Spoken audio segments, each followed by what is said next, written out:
Greetings, everyone. Tim Anderson here, aka Renfell. Welcome to the latest episode of Mondays in MMORPGs. I'm joined once again by we've got Scribbles from Defend the Night, and we've got AshenPhoenix from Crashed While Loading. And the episode tonight is going to be evolving standards in MMOs, or just kind of like the evolution of MMORPGs and how the things that we used to accept as sort of a given have kind of changed, and things that we may or may not accept today. But before we get going, what have you guys been up to this week? Oh man, I've been camping, buddy. You guys just like camping? I So I love went I went camping. to I went to Presque Isle. It's up here in Erie, Pennsylvania, and I had a great weekend. I took the RV up there, spent some time with some kids. But the thing is, I went to a water park and I got burnt. So you probably see Mm. some redness and some stuff going on. So I've been moving like this Lobster boy. throughout my days, and Um, just and I think my wife got sunburnt too, but it brought out shingles for her, so she's got some Ooh. shingles Mm. going on, and so Oh, she's all in pain upstairs. So it's been a good week, but the recouping yeah. of the week is bad. So but yeah, it's a great week. What about you, Ashton? Me? What are you up Oh, to? yeah.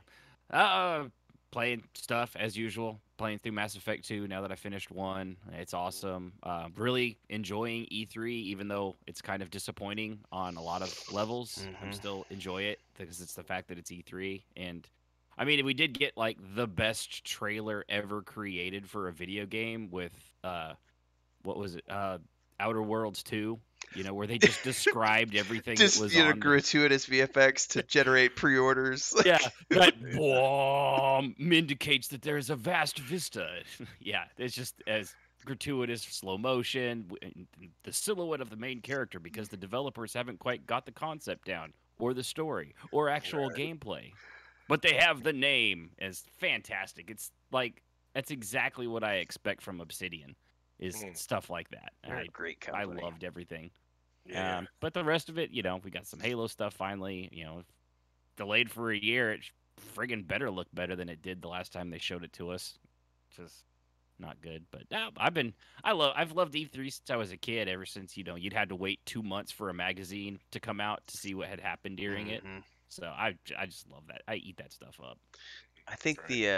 there wasn't a lot that kind of grabbed me, but the one I was Mm, very happy because they did like a threefer with the Guardians of the Galaxy game, which yeah, is single player, no DLC, no microtransactions. Here's a gameplay trailer and a launch date all at the same time. It was yeah. just It like, had RPG like Mass Effect style. yeah, It looked like Mass Effect style choices. Like, I'm curious what the story changes given that you can pick one person's idea over another. It's kind of curious. it's going to be interesting to see because that one's been in development for quite some time and they haven't really Yeah, said anything about it. I'd So forgotten about it. I, yeah, it was And then like one of after those Marvel's things. Avengers, I completely forgot Yeah, about it because I yeah, have no faith in them anymore. no.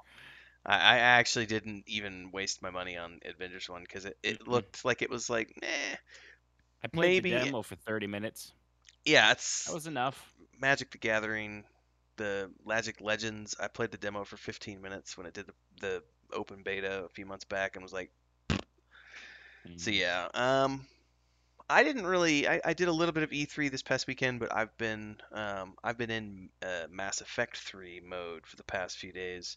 I was telling you about this pre-show, but I'm like a little over 30 hours in now, and I'm playing through DLC, which I had never seen before, and so it's been like a new game for me. So I've been taking my time. I feel like I'm probably about two-thirds of the way through, though. I don't actually know how long the game is. I haven't looked it up online, but I'm Yeah. feeling like I'm roughly two-thirds. So if I get another 15 hours out of it, I'll be surprised. But it's been a fun ride, so I expect to have that wrapped up by the end of the week. And then I will be going straight into Dark Alliance, which I pre-ordered Oh last yeah. week. So I'm interested to see how that one plays out because you can play it single player. Because I'm not a big co-op person unless it's Yeah. like my brother or somebody. So I'm interested to see how it performs, like what it feels like playing as a single player. Um, and then try out some of the multiplayer, but that'll be the next thing I tackle. And then I don't think there's anything on my radar for July or August. September is going to be the Pathfinder. What is it called? Wrath of the Righteous, I think is what it's called. It's the next Pathfinder game from Owlbear Studios, Oh yeah. which is a CRPG, and that one's in September. So I've got like 2 months of nothing. So I'm probably going to go back and replay Cyberpunk and possibly Jedi Fallen Order for like the third time because it's a really good game. Well, and they just I don't know what you played on. I know I have the Series PS4, so X. Oh, okay. yeah.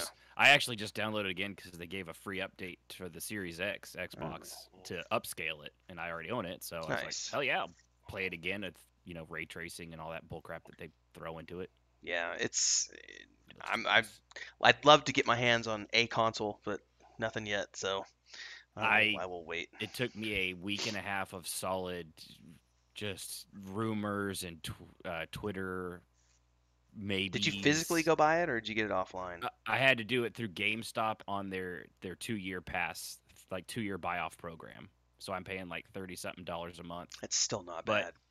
no, well, and it comes with Game Pass for that entire Game Pass Ultimate for that Oh. entire 2 years. Oh, So it that's actually, totally if you worth it. price it out, it actually over the 2-year period you spend $20 less both on the console and what you'd spend on Game Pass. Yeah. So I saved $20 over a 2-year period, I guess. I don't Yeah, know. sounds Yeah, good. sure, why Wins, not? small wins. Yeah. Right, yeah. Every I penny gotta circle back. counts. But I gotta circle back around to what I've been doing in gaming because I just thought you meant real life. Hmm. So Well, I want that happens to too. do a little. I want to do a little plug for. I saw this a while back from Epic.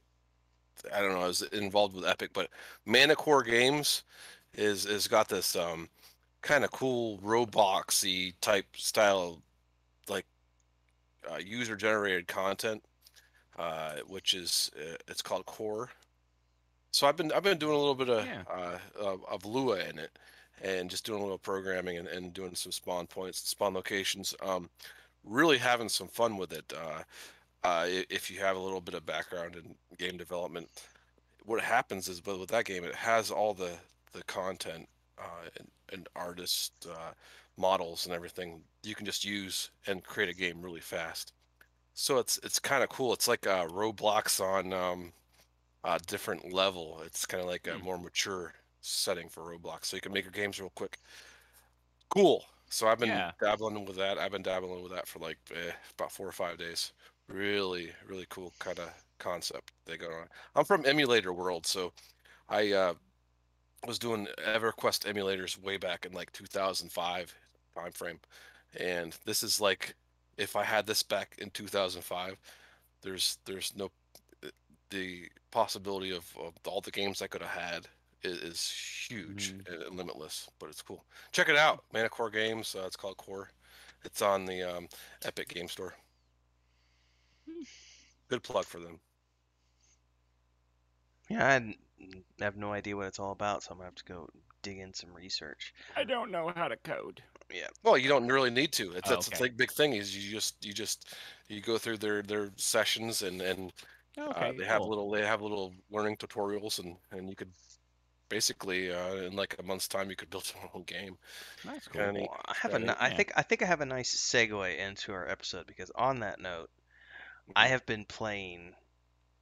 Never played this game before at all, but because my 6-year-old nephew is Your on, Minecraft, yeah. yes, so he's been on summer break, Mhm. and our Sunday nights now have been us, my brother and I, staying up until like 11 o'clock at night with my 6-year-old Mhm. nephew.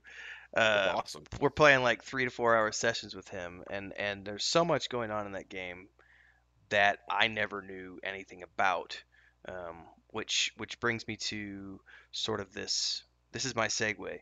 Um, the way that that game plays is extremely accessible without hand-holding you and without providing you, like, there was no on-screen tutorials for how to do anything. It was they dropped me in the game, and yes, they have a tutorial system that you can go read through, but there was no sort of UI pop-ups or anything like that telling me Yeah. this is how to move, this is how to build, this is how to craft. There was none of that. It was here's a generated world, go forth and explore and figure things out. And every week we are finding new things. Like this last week was, oh, this is how to get pigs is you get potatoes and the pigs will follow you. But then we didn't know that if your pigs are outdoors and there's a storm and lightning hits your pigs, it turns them into pig zombies. And so I come back to the farm and like all my pigs have been turned into zombies, and I'm like, what the hell is going on? So the segue from that is into our topic of the week, which is the evolving standards of games and MMORPGs, things that used to be acceptable that aren't necessarily acceptable today, so on and so forth. I think the UI one for me, because I know this kind of goes back to EverQuest One, the original version where you all you had was a small little box, and this is back when we played on little 10-inch 12-inch monitors or ERT. whatever. Yeah, Yeah.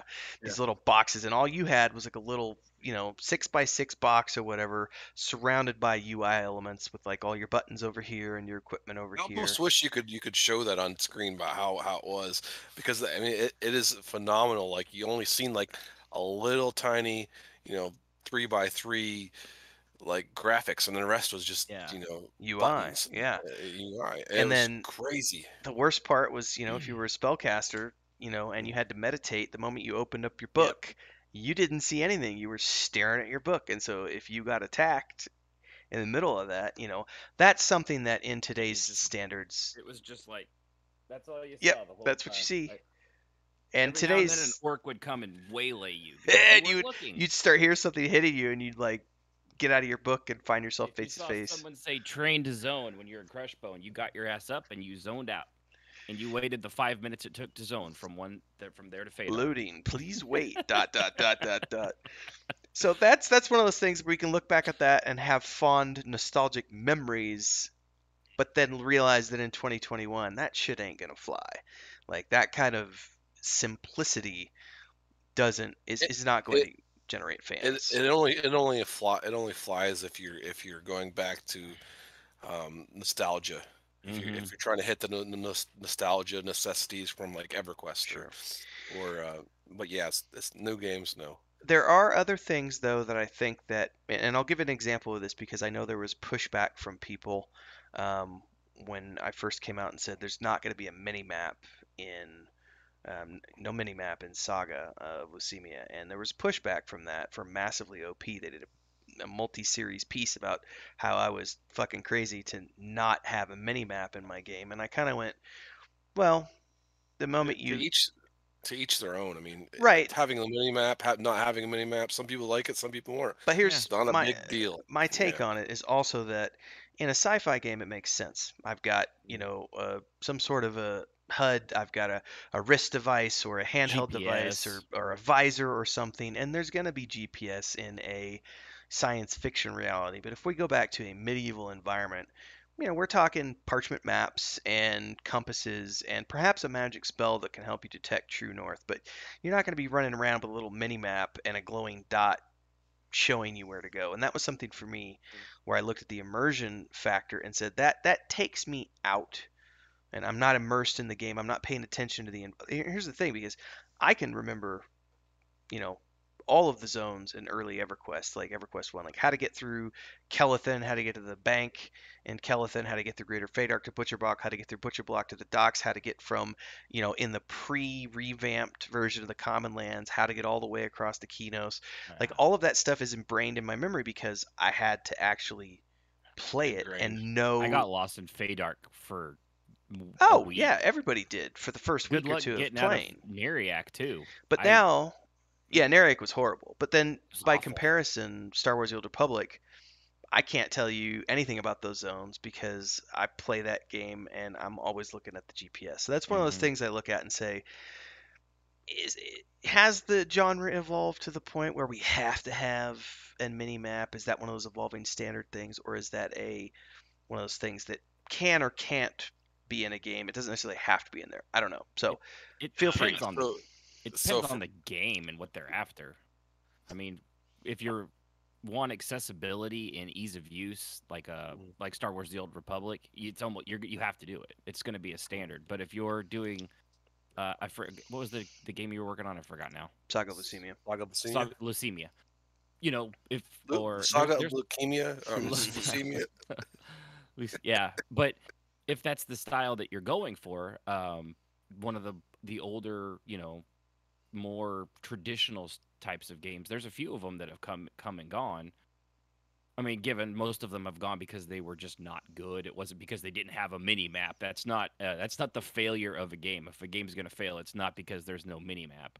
There are other things. But But I did it find just it, depends on accessibility mostly. yeah, and I found it interesting because around the time, I think it was after Red Dead Redemption 2 came out, because Odyssey had already been released by that point, I believe. PC Gamer did an article where they were raving about how amazing it was that you could turn off the compass and turn off the minimap in Assassin's Creed Odyssey and Red Dead Redemption 2 and just allow yourself to be immersed in the beauty of the world, take your time getting from place to place. And then just last week, there was a girl on TikTok who was just, she made What this, happened? There's a girl on TikTok. What did she do?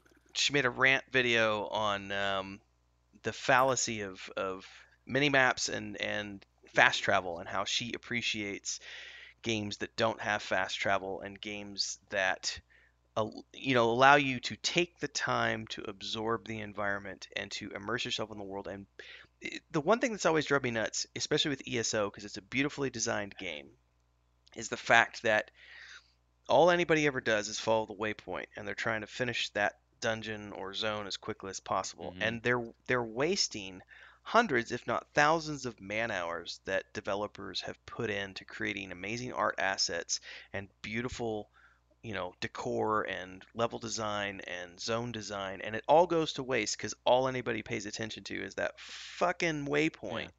marker. And if you take that away, suddenly people are going, "Oh crap, where's that dungeon? Oh, it's by that Yeah. rock head that looks like an elephant." And so now you Yeah. have that elephant rock, and the characters, the Mhm. players create an emergent gameplay POI. I So think my, they my, my, my thought is the Yeah. GPS screwed everybody. Yeah. The G, like you go in your Mhm. car. What do you do? What do you do? You get your cell phone out, or if you want to go somewhere, what happens? What do you do? Dip, dip, dip, dip, dip, Yep. dip. I want to go to Chuck E. Cheese's.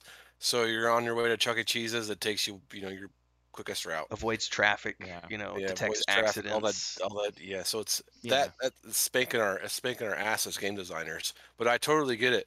I would like to go. I'd like to change. Do you guys know about how many times I'd like to go back to the '90s Yeah. and just go back to like before all that stuff happened? And that's kind of what I get when I'm game designing is I'd like to go back to a simpler time, and there's there's there's places for that sort of environment, Yeah. but there's also places for others, time frames and certain time period games, and Yeah. that's what Well, we're trying to get at. there's your ESO reference is an Mhm. apt one because to basically the same thing but better is Final Fantasy 14. They also you can teleport to the zones, but there's usually only one, maybe two of those crystals in the entire zone. So even if you teleport to it, you still have to travel within the zone to get where you want to go. As opposed to ESO, where they're little way shrines, there can be 10 of them in one zone. And I mean, and all you have to do is find it once, and you can teleport directly to the closest point. You don't have to Mhm. go to a major city and then travel to it. You can just do the one that's like 15 feet away from where you're wanting to go. I think they actually overdo their way shrines way too much. You don't need 6 or 7 way shrines in a zone that's the size of like EverQuest 2 or any modern MMO. You don't Ever, need that many I thought that teleportations EverQuest within 2 did one. it pretty good because they might have a handful, but the zones were also really big in EverQuest 2. Yeah, and then they had Griffin Yeah, Towers, the and Griffin you had to work Towers. to get the Griffin Well, Towers. originally you had to work to get the Griffin Towers. Right? Yeah, it's true. Yeah, Nowadays eventually I you think just you get them just automatically, but So I, I graphics. got I got on the Griffin Tower and I immediately quit the game. Oh, So that is the thing for me when yeah, I was on the Griffin Tower. It's like I'm out. You bypassed everything. You yeah. bypassed all the mobs. There was no Well, in the original one, fighting. you had to yeah. go and find Griffin eggs, and you had to travel to the tower to be able to even use that, which means you had to explore everything between one Yeah, you point had and to the other. unlock them first. Then you had Yeah, to get the Griffin eggs to first you had to find it, then you had to unlock it, then you could use it. yeah. There was a quest, So but it was a nice there little was a bonus. process. There's a process to it, so you still had to explore. So at least once you got to actually see all the work that was done into it. But after a time, I mean, like in Elder Scrolls, while they have too many way shrines, the game world in there after all these expansions is massive. If you had to physically travel from uh, Yeah, if your one game's side of built the map for to it. the other, yeah, it's just too long. Even in EverQuest, we used to. That was one of the things. A 15-minute boat ride just to go from the Caladim to Freeport and that And was then, if that was the then they boat ride itself. That's not counting Mhm. when you get to the zone and you're watching the last ship just sail off into Well, the they distance. fixed As it. you're They fixed it floating with in the X. water, Yeah, I drowning. mean, they fixed it quickly though with X locators and all that stuff. But yeah, yeah, totally get but it. Yeah. but it took some time, and yeah, that kind of stuff is. I mean, it has to evolve, and I don't know. I mean, I just don't have the time to sit around and wait on a boat dock for 10, 15 minutes for a boat, and then another 15 for it to come up after that. Yeah, it's. I think I personally I do have the time, but I don't have the patience to deal with that kind of shit anymore. There's that too, yeah. I don't mind like the EverQuest 2 style when it first came out. I don't mind that because it adds a certain level of I've worked for it, I've earned this convenience. Hmm. Therefore, I don't feel bad about using it. But when it's just given to me, that's when I'm like, Yeah. and now I'm out. So, Or if um, they make them crazy confusing like they did at Star Wars The Old Republic at first, trying to get around in those fleet ships and then not oh my knowing which goodness, one would take which you where. I was like, that's all that's I still don't think that's the one thing I don't think they've made more convenient. It's still a pain in the butt to get around the ships, which is a shame because those other ones outside the fleet are really cool, especially um, on the Sith side. yeah, and it was confusing. It's still confusing as hell because they don't always tell you exactly where you're going. They just tell you to go over to that Hmm. ship, but then there's like four different levels, and which is all good. Once you Yeah, explore it, you'll figure it out. Um, I know you sent over a massive list of things for this, so I I'd did. like to just jump in and start Go chewing for our it. way through it because I think we talked a little bit about UI in the beginning. I don't think Yeah. anybody would stand for the old EQ UI. No, I don't. Not Everybody, even RuneScape and things like that. yeah, everybody these days wants to be able to. If it's not a good UI, they want to be able to customize it. But even Customization is huge I now. think whether it's, for example, Lord of the Rings Online. It was huge a long time ago. I mean, it was huge. Oh 2004. I yeah, Well, remember doing it. yeah, but you just couldn't I'm in I'm a not lot of ways. talking necessarily about EverQuest One, EverQuest Two. You could do skins. I'm Mhm. talking more along the lines of like say Lord of the Rings Online these days, where you can resize all of the UI elements and move them Mhm. around and place them where you want. Same thing with Star Wars: The Old Republic. That kind of customization has Yeah, has allowed players to create a UI that looks the way they want it to look without needing to rely upon a third party yeah. overlay, which is what we were all using with EverQuest 1 and EverQuest 2 and World of Warcraft after a certain point of time was going out there and finding the UIs that we liked the most. I mean, there used to be, I don't know, there probably still is, there used to be websites that were all like Hmm. EQ2UI.com, I think maybe even was what it was Yeah, called back in the actually was day. one. Wow, I forgot Does about that one. anybody remember EQDiva.com? No, I do not. That Yeah, one I don't remember that was now. the Bardio. That was the Bard Yeah, the website. Good Huh. but good fun well, and memories. with the customization that they've, especially these days, you have to because that the handicap gamers. There's a lot of people with a handicap.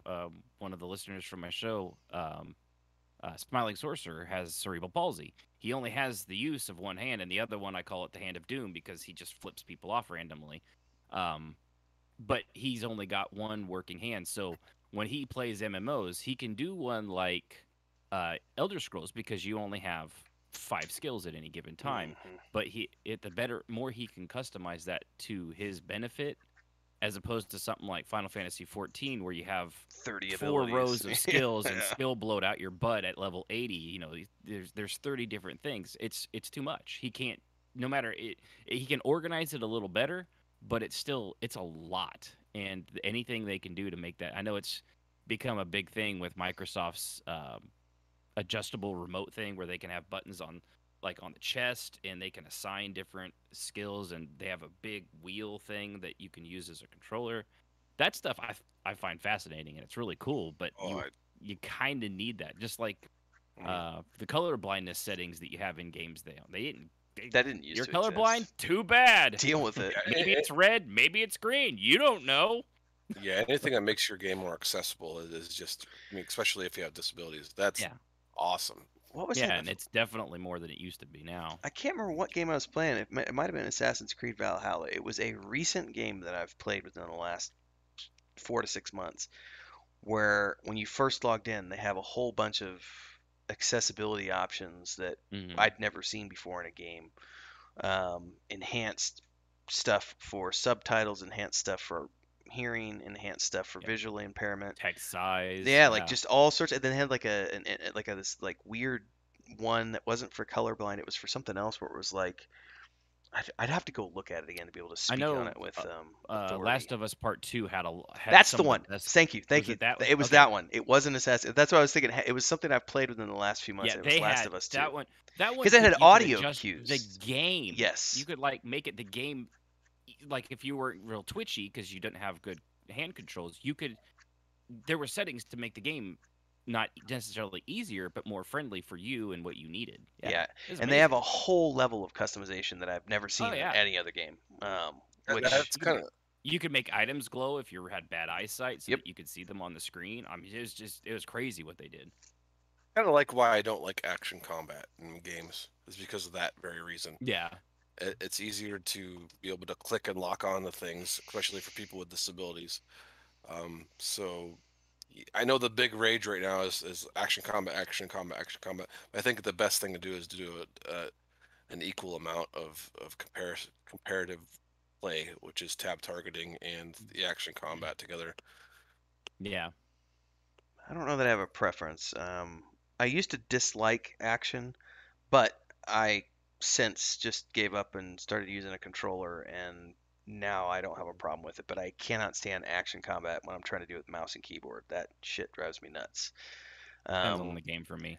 but Yeah, that so you click 100,000 Well, times, and yeah, I have carpal chronic. tunnel. No, I have Yeah, chronic tendonitis from just all those years of construction and squeezing sponges, and then Ah. just also writing millions of words of content for my clients. And these days, um, if I game, because I'll do control, left shift, everything's with this pinky, and Hmm. just from overuse now, if I do more than an hour, hour and a half of any continuous use of this hand, and I'm out for like 3 days. So switching to a controller about 3 years ago, 4 years ago now for me was a lifesaver because, and I am not a handicapped individual at all. That this is a minor inconvenience in the scope of individuals who have truly life-altering things. But yeah, even I appreciate the option to have a Hmm. different way to play a game, which I think ties directly into what we were just talking about, where the more options we have these days for accessibility to games, the better off we are. Because back in the day, there was never even the option to do it. It was Oh no, they just didn't care. yeah, deal with yeah. it, you know? So I have RSI too, which is repetitive strain injuries because I do a lot of coding and mouse clicking. But yeah, there's lots of adaptive equipment I have to use, like vertical mouses and a lot of drawing equipment and different kind of mouse mechanisms. But that I mean that's something that we need to think about when we're designing our great games, which you should be able to have these aspects of your game changeable because there's no repetitive strain injuries happen all the time. So if you can change up your gameplay, that's the key. The other thing too, you Hmm. just got me thinking about was because that's the other reason why I use voice. I've been using voice to text software. I use Dragon Naturally Speaking. I've been using that since 2010 when I first started having issues writing full time. And I've progressively used it more and more every year for any of my commercial writing work that I do and all of my book work. Emails I still do by hand, but anytime I'm sitting down to dedicate like a 2 to 3 hour chunk of time where all I'm doing is I'm just writing for those 3 hours, I use voice to text. And that's something else that I don't think we've even gotten to the point yet where games Mm-mm. have crossed that boundary where you can do voice commands for a lot of things because that would truly open up a lot of doors for people who have some sort of handicap with their hands or something. But I mean, because I've seen some people who have done some crazy things with like playing with their feet and I've seen a guy who plays like he has like a mouth thing where he controls it with his Straw. tongue. Yeah. Yeah, and Yeah. it's like people have found really creative ways to get Yeah. around issues because programmers for game companies aren't coming up with the solutions for them. Um, so that's an interesting thing to think about is the continued evolution of accessibility in games and going from a we don't give a shit to we're trying to find solutions. We might not Tough be luck. there yet. Tough luck. Hmm. Back in the day. Tough luck. You don't play our game. Yeah. Yeah. That's it.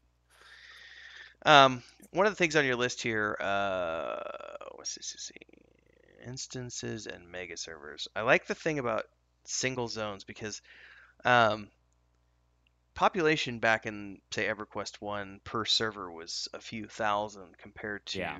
today where like World of Warcraft servers have like I think the classic servers can go up to 50K, but I think I remember that being what I saw when they first launched. Um, like the max that was like a full server was Yeah. 50,000. But I Sounds think about right. like the I almost said pro media was because it's Spanish, but like the median was 30,000 on the server. That was like 10 servers back in the day for EverQuest. Yeah. But you're just saying something about servers crashing, and I was remembering I used to run role play events in EverQuest 2 and Vanguard, and Vanguard was the one I always remember because we did on the Florendal server, my guild Haven. I wrote a series of storylines, and we hosted this event in Tersh, the village of Tersh, and we had more than 350 people showed up. Hmm. And this is back in 2007 when the game had Sounds about first right. launched, and it was just Yeah. crash, crash, Hmm. crash, You can crash. crash a zone. We kept crashing the zone over and over and over, and they had no way to fix it because that was just too many people for that zone as compared to today's standards where we can now have a lot more in a single Multiple space instances of that same zone, and or if it that or gets to that that too. Yeah. yeah because we've seen like EverQuest has Don't gone the stop your route ass from crashing a zone. right EverQuest has gone the route of well they will automatically spawn the new instances Seconds.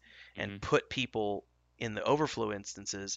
World of Warcraft does it's a very tricky type of layering that they do, which is similar to what Elder Scrolls Online does with the layering, Yeah. which allows a lot more people in a singular space. But then we also have these mega servers like ESO does, where I mean, still they technically have two. One's North American and one's European. Do they have an Right. Oceanic, or is it's just the two, right?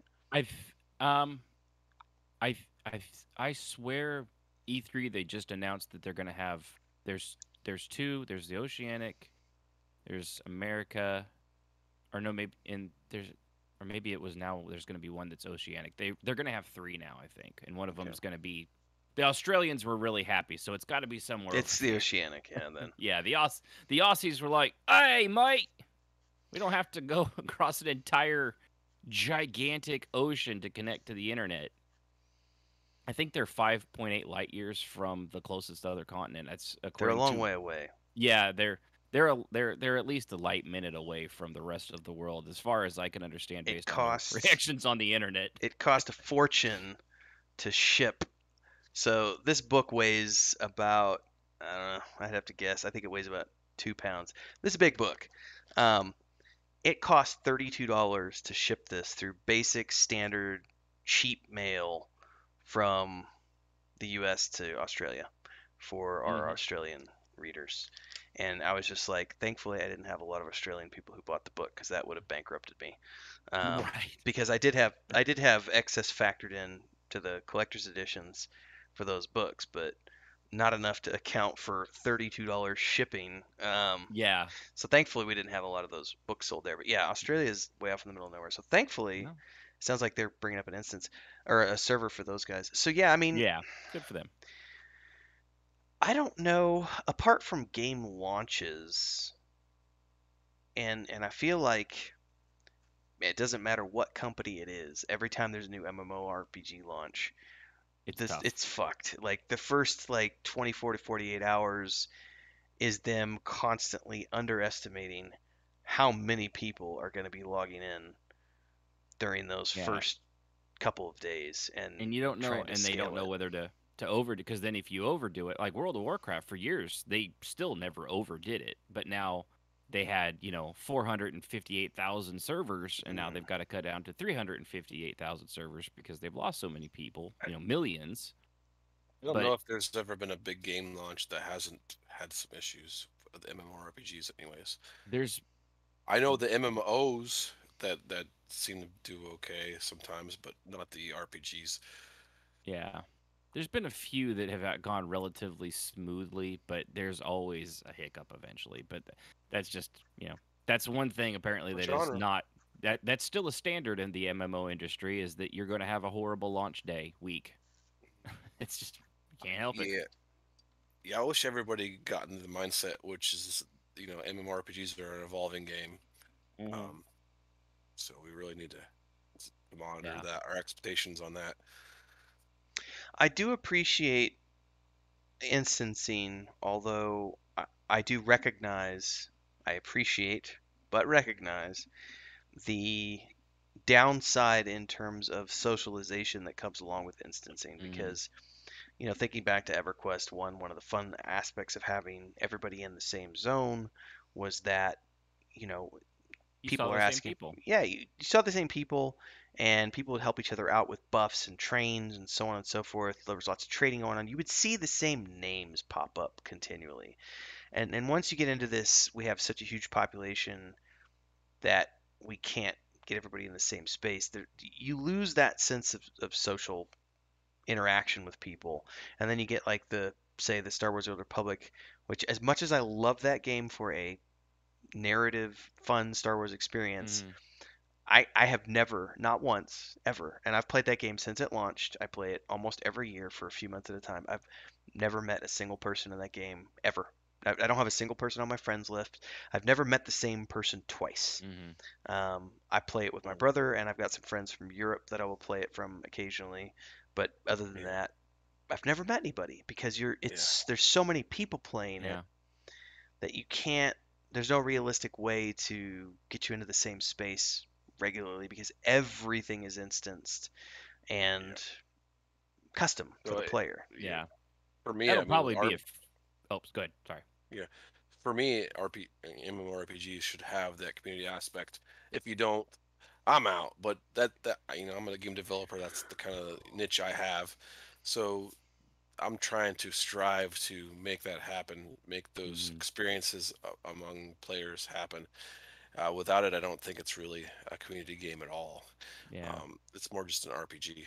Um, Well, and that's a standard that will like I think a future standard. I know that's not what this is about. It will be the true mega server where things like the Unreal what the if the stuff that Unreal Engine 5 is claiming it can do graphically Yeah. and with such little processing power, as the technology gets better, there will one day be an MMO and an online game that's really is more like the animes and the Ready Player ones where there will be if you're in an instance with somebody, there's only one instance. If you're in the mock-up of New York, all the people around you are actual other players, and there's only the one instance of that New York. And if you all gathered in Times Square on New Year's, you're all gathered in Times Square on New Year's. The technology will be there to keep your computer from crashing and the servers from going down. It's yeah, gonna happen eventually. It's just a there- matter of technology there's catching no up with there's no innovation. letdown. There's no more letdown than 100 New Yorks. That Yeah, one person's in every New York. There's 100 yeah, players. There's one in every New yeah. York. And then there's That's that the one guy lane for from me. Jersey. Get that guy out of here. You know what I'm saying? Mm. But yeah, um, I, definitely get that. I do like But that's the future. the instance aspect of rating is something that I do appreciate Mhm. about that though because Yeah. you don't have to. You could, There's no more cock blocking. Nobody can block me from doing Kill content, stealing and well, and nobody can do kill steals. yeah, I still think those need to be in the game, but I think that there should be avenues for other players to enjoy without that aspect. So yeah, I'm totally for that. yeah, it's I think it's important to lock off like so you're the first one to the dragon, lock it off. They fight the yeah. dragon. That sort of thing is enticing for me and a lot of players that are more casual. Yeah, it'd be hard to pretend that you're the first one to explore a cave when there's 50 other people standing in front of you. Mhm. Yeah. It kind of destroys the narrative if that's the quest line. Mhm. Right. Let's see here. What's the next one? Genres. I do like the genre. I'll let you take the lead on this one because Okay. I think that's a fun topic. There used to be just one Mhm. fantasy. The end. That was it. That's all there was. MMOs were fantasy. There was RuneScape. There's EverQuest.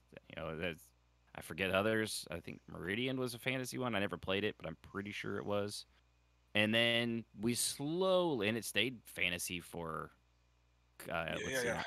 Age of Camelot was They just fantasy and fantasy. All right, up until I think the first one I really remember was Anarchy. Free realms, dude. Free Realms. You I don't guys remember that one. it was like free realms is like do whatever you want to do. That's kind of a cool concept. You guys got to look that up. But that was done by Daybreak Yeah. or SOE. Yeah. So Anarchy Online was a space. Oh, I do sort remember of, Free Realms. I do It was not. the one with that weird squirrel on the front. Yeah. Yeah. Sony. It was Sony Online Entertainment that did that Sony. Yep. back in the day. Yeah, but they're now Daybreak Games, but it was SOE. Yeah, I'd never. Evil I don't SOE. remember Ooh. anything about that game. I would love to have SOE back over Daybreak Games, but that's another. Well, no. They have EG7 now, I think, right? Yes, EG7. it is now. It's no longer Columbus Awesome. Nova, which was it's the definitely Russian. doing a lot better than it was doing. Yeah. And they're definitely pumping in a lot of money into this. I'm now, trying to be nicer to Daybreak Games just because it's now the EG7 Swedish-owned company and not Columbus Novus, the Russian-owned conglomerate that just gutted. I it. also I don't know anything about that, but yeah. I also think I it's very good that they split all the studios off so that Emirate's not heading everything now, and he's got his. Just keep him in the superhero thing. Let other people run EverQuest and let other people do other things. And I like the fact that Standing Stone has the autonomy to do what they want with DDO and Lord of the Rings Online, because those are franchises that have a lot of love put into them, and they don't need someone coming in there and like jacking up the works. Just let them tweak it. Give them some more money to make things better, and it's good. But EverQuest 1 and 2 are doing really well right now. Although oddly enough, EverQuest 1 has better numbers than EQ2. Which is believe so it or you not. saw, yeah, that was a weird when that press release. Not surprising to me. It's not surprising to me at all. No, it really to some isn't for me degree either. Just because sad. EverQuest 2 came out against World of Warcraft. It never had the chance within 2 weeks of each other. Yeah, it never had the chance to become what it was meant to be. I loved it, played it for 7 years, got tons of enjoyment out of it, but it's never. I got no enjoyment out of it. 2 weeks, man. I'm out. No, and it was rough in the beginning. It really, that first 6 months to a year of that game was not great. I mean, they had 10 different armor types in the whole game. There were issues. I actually stopped playing for a while and then came back about the year and a half mark. I had I pre-ordered the collector's editions with the silver tin and the pre character creator CD, and then I have that right here. Somewhere in there. I got it here somewhere. I have the 6 CD first episode right release. So looking. Hang on, I gotta go back to this because I was looking at Free Realms and I got sidetracked. Yeah. Genres. There was Anarchy. It's kind of like fantasy and some sci-fi, but now we have battle royale. We have vampire games. We have a Western one in the works. Right. We have Western ones. Forget what it's called. Yeah, we've also got. We didn't have shooter MMORPGs. Now we have like Destiny 2, Destiny 2, PlanetSide. There was Cyberpunk. We got Cyberpunk going on. Matrix Online and a real world version of Secret World, which is a mix of real world and sci-fi fantasy kind of stuff. It was one of those games where I loved the story concept of that game and I hated the gameplay. Right, yeah, very janky. Same thing with Otherland, because I love Tad Williams' book series. That game is a piece of shit. I will just come straight out and say it. And it's unfortunate because the company that runs it now is not the company that originally developed it. So it just kind of never got a chance to do what I think it could have been capable of doing. And they're still running, but it's not, not anything to look at. So genres, I mean, I don't know that I could ever go back to just. This also goes back to the concept of like we were talking. Was that with you guys? I was talking about Game Pass recently, or was that the other show I do? I think it was the other show I we were talking about Game I Pass. talk about Game Pass all the time, so I don't even know. I love that thing. So yeah, I mean, I don't have Game Pass because I don't have Xbox, and I don't really, I don't PC do a game. ton of PC gaming right now because I really do like my PlayStation. And as I've gotten older, it's like I sit here for my day job for a lot of hours per day. Plus, I do content creation, and I don't always want to play games on the PC. I like to sit on the couch, sprawl out, have the 50 screen, and just put some headphones on and like just go Yeah. brain dead for 3 or 4 hours. So I have gotten to where I appreciate console games more. But the thing I like about Game Pass and PlayStation Plus and these subscription based game options that give you multiple games per month to get for free and discounts and all these other things, I don't want to go back to like only having, say, 5 to 10 games a year that come out that I really need Hmm. to have. I like having a glut of options to choose from and just be like, just fucking overload me. I like having options. Um, I know I won't play everything, but that's fine because Hmm. there might be, like I was just talking about earlier, I'm going to have a drought in terms of I don't have anything new that I've purchased for, kind of July and August. So what am I going to play? And it's like, well, I guess I'll see what are the 2 free games that I get for the month with PlayStation in July. Whereas if I had Games Pass, it would be like, well, here's these new games that have come Yeah. out this month. Yakuza Like a Dragon just came out on Game Pass, which I've never played a Yakuza game, and after I finished Mass Effect, I already got it downloaded and ready to go because I've heard nothing but good things, and they switched from the brawler type to RPG type, and I've heard that game is absolutely fantastic. So it's on Game Pass. I don't have to spend 60 Yeah, bucks. I can just that's download it. another genre right there. Is this like the we've gone away from Western themed only games, Hmm. and now we're getting more. I don't know how I would phrase that. Was that Eastern yeah? Western themed. What was that one MMO? Was it Age of Wushu? Never even heard of Which it. was very Crouching Tiger, Hidden Dragon esque. It was an MMO. I think it was a Chinese MMO, but it had you running up the side of walls and doing that Crouching Tiger like whoosh Yeah, through the air kind of stuff. I was gonna I say never samurai played games, it. but I don't know how to. Samurai game. Yeah, I don't know what you would call that genre, but that's another good example of a genre that now exists because of the evolution of games. yeah. Um, but you're right, though. Fantasy still is the predominant. It's and it Which always will be. It just lends itself to MMOs, really. Yeah. there's never I, really been a science fiction MMO that's been able to capture me and keep me. I don't really consider Star Wars: The Old Republic to be a science fiction game. That's more of a We're an MMORPG. It's a well, sci. right, but It's Star Wars has always been sci fantasy to it's me. sci fantasy. It's like the mythological. I'm a magic user, but in space.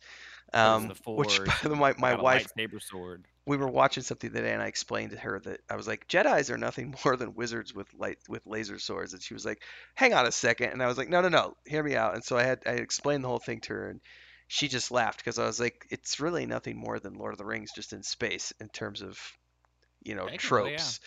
But there's never been like for me, I always picture what I envision as what would be the pinnacle of an MMORPG in space would be someone taking the Dune franchise and creating a really in-depth MMORPG. And I'm Yeah. very leery of the fact that Funcom is developing the Dune game right now because I don't like the Age of They have a Conan horrible games. track record. Right, and I don't like Secret World. yeah, I don't like their games. And unfortunately, they are successful enough as a company to have been Hmm. able to pull off purchasing the IP because they have enough numbers to back it up to say, well, we're going to generate this amount of money. We'll get it in front of this many eyes. And Brian Yeah. Herbert and the rest of the family went, "Oh, okay, well, mm, let's make that work." But I don't like the idea of it being a survival based PvP Yeah. game. I was looking more from for a PvE game. But there's nothing, there's no I think Star Citizen, which has been in development, I think, since 1840 now. yeah, That's it's if it ever sees. I know I have a friend that she's all about it. She loves everything about that. She tells me about it a lot. And I can't get hyped for that. I want to be. Everything they do yes. and everything they show looks like it would be the pinnacle of MMOs in space. However, how long has it been now? I just 9. 9 years? Wait, Yeah. 2012 was the Kickstarter, so yeah. Yeah, and one of the most successful, they crowdfunded things in the history of gaming, and I think they're still making they money. crossed like 300 and some million recently. Yeah, We looked it up. and I think given I'm not a developer, but I think they just got bonus bloat. They just keep adding to it instead of releasing a base game And and then then add doing an to it after the expansion or fact. Right. DLC or Right. patch it. That Yeah. that I'm not hyped about that game. I can't be I either. did I Kickstarter. try. I did do the Kickstarter for $40, so I I'm did in it. too. I'm in it. Hmm. I'll play it once a year, but I'm And I have not. no idea what I'm doing. I don't either because it hasn't been finished, and it's like I load it up for like 30 minutes and blow my ship up, and I'm like, yeah, I'm done until 6 months later. Yeah. But I've had discussions with people, and I've said that if that game delivers on its promise, that will be the one game that I go out and buy a whole, what do you call it, a HOTAS setup, like Yeah. I'll do the whole kit and Yeah. I mean, caboodle. but it's shady for What, me what because they're selling what's a digital HODA ships for setup?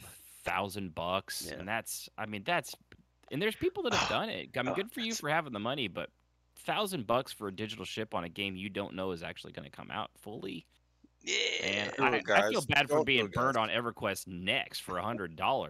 That I, still I, I'm chaps my I'm a butt. developer and I'd love to have $1,000 from everybody, but I'm gonna tell you right now, Betcha, do betcha. not do that. No, Come on, guys. yeah, don't do that. I would love to give you Come some on, guys. insight into the crazy ways people spent money on Saga of Lucemia pre-orders. Whales, I think is Yeah, what they're called. some people go crazy about the I forget things. what it is. Yeah, it's There's fine if you have a ton of statistic on money, but that. if you're meeting, you know, obligations that you need to do, and you don't have a Mhm. lot of money, just don't do that. I just spent $18 on an outfit in Final Fantasy 14, so I mean, but it was Well, $18, not it's 18 1,000. bucks, man. Yeah. Come on. Right. Yeah, And guess what? My bills are paid. My kids aren't yeah. starving Well, and this running is around shirtless with cords holding up their this pants. is like my Yeah. brother who traditionally has always Maybe. he's only ever played Star Wars: The Old Republic free to play, whereas I've always paid for subscription when I go to play. But then he Mhm. will occasionally drop like $70 to buy like Unlock. an outfit or unlock a bunch of stuff. Whereas I'm happy to spend that $70 over the course of multiple months, and he'll Mhm. just do it in one go because he wants that new character to look just the way he wants, which I think Premium. is another good. This is another It's good awesome. Yeah. conversation into this evolution of standards, which is back in the day, Oh yeah, yeah. you I could did. talk about this for years, but yeah, yeah. You know where I this didn't is even going. put You this know one where on. this is going. I didn't think of it, but you're absolutely right. Yep. Go. You used to look like what you earned in the game, versus today you can look like whatever you want to based on what you're willing to pay in a cosmetic shop. And there are so many pros and cons to this because I love the aspect of like having been a hardcore raider and getting world firsts and everything else many years ago and walking into Kelethan with my two ranger swords and like all these players like running up to me and be like, "Oh my god, where did you get this? You're I'm so not cool. I'm worthy. not worthy." Like there was that aspect of you earned something that only like 1% of the player base was ever going to Yep. obtain, and Go, that is a fucking epic feeling. But going through on my druid with my leaf blower in yeah, tow. Yeah. just scimitar for the particle effect win. leaves falling everywhere. I'm Yeah. pooping I was leaves. badass. That's how I got Um, the chicks. Yeah. Yeah, but now it's like, hey, I spent $70. Ooh. right. Boom. Yeah. So I know an individual who I've worked with in the past who admits he must have red robes in every game he plays. His character must have red robes. His character must have like a fiery horse and fire spell effects floating around his character and all these other things. And so he actively plays games where he can customize the character because that's the personification. What about the earning part? Does he know there's no you can't doesn't have There is no. He is an individual with an lots of money and, he has and lots of no money. time, no time, no time. Yes, no time and lots of money. So I'm torn because I do love that feeling I had when I was the badass ranger with the two swords Mhm. that everyone else wanted, but I also love the fact that if I start a new character in Lord of the Rings Online or Star Wars: The Republic or something with a relatively low amount of effort and in the grand scope of things, pocket change, I can make my character look the way it looks in my mind. Like, Yeah. I want my ranger to look this way, and I can achieve that from the get go. And I don't necessarily need all the flashy spell effects, but there are certain things I Right. like. I want to have a cloak that looks a certain way. I want to have the cool looking shoulder pads. I want the pants, the boots. I want to look like a respectable ranger who an adventuring party would want to hire. I don't want to look like, some hobo off of the Like freaking. we did in Everquest 2 in the first 6 months to a year. Yes, that was pretty bad. Yeah, it was really bad. So what do you guys think about that? Because that's another one of those things where I think where we are in today's, It's a standard. it's a standard now. You can't get away from it's another way to monetize the game because I mean, let's face it. I don't agree, but yeah, go I go mean, for it. it's just I mean, I don't have to like it one way or the other, but it's kind of like the price of games. I mean, we're still I mean, up until this generation, we're still spending $60 for a game, which we were 20 years ago. Yes. Although there are plenty of instances in which and the reason it shouldn't go up to 70 is because there are all these alternatives. Also, the video game market isn't, a million players worldwide like it was 20, 30 years ago. There's tens of millions, hundreds It's of millions hundreds, of yeah. gamers at this point. Yeah. So the market is huge. There's a reason the PlayStation 5 and the Xbox 360 or Xbox Series X have outpaced their sales of the previous generation, even though they can't produce enough. They would probably sell twice as many as they have right now if it wasn't for COVID and botters.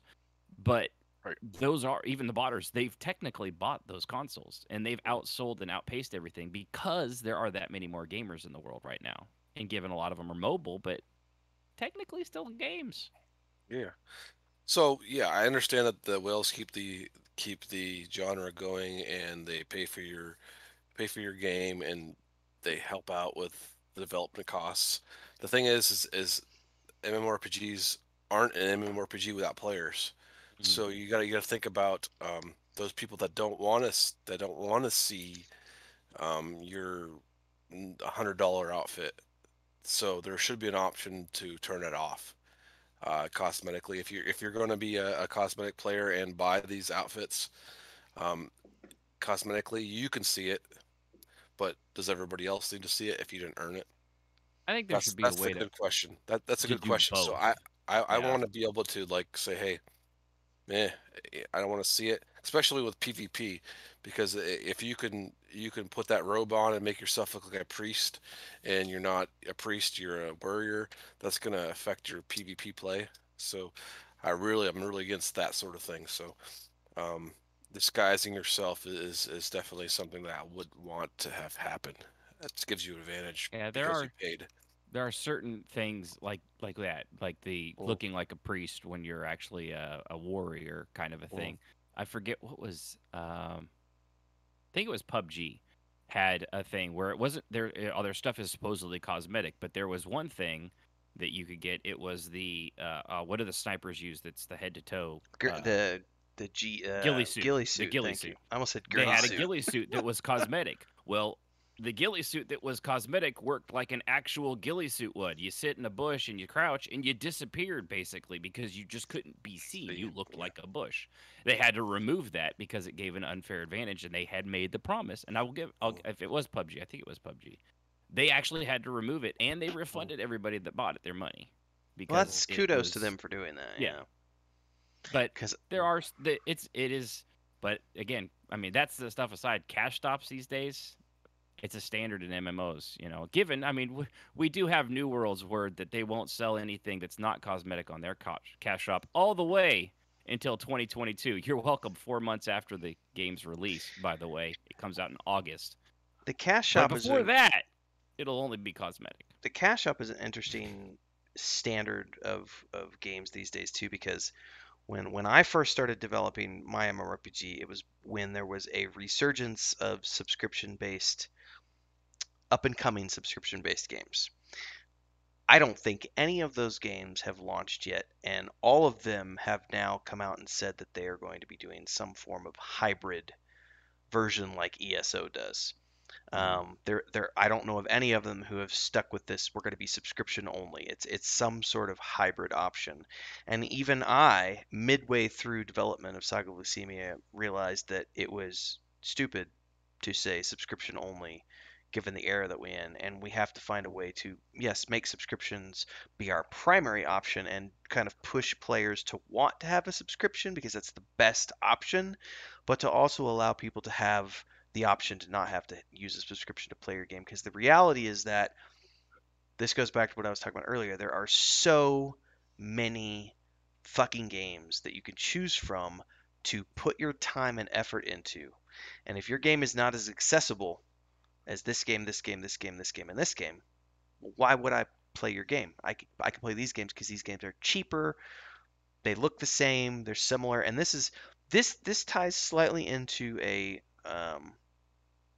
conversation I had about Unity-based games at one point in time, because a lot of these up-and-coming MMORPGs, we're all using the same assets from the asset store, and I made a comment about how if you took EverQuest One, EverQuest Two, World of Warcraft, Star Wars: The Old Republic, all these games that have been out for 20 years, stripped the art style out of them and made them all with Unity store assets, would you be able to tell the difference between these games?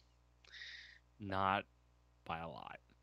That's the tricky part, because so much is put on the graphic style of a game as opposed to the mechanics of a game, um, which brings you back around to what makes these games fun, what makes these games unique.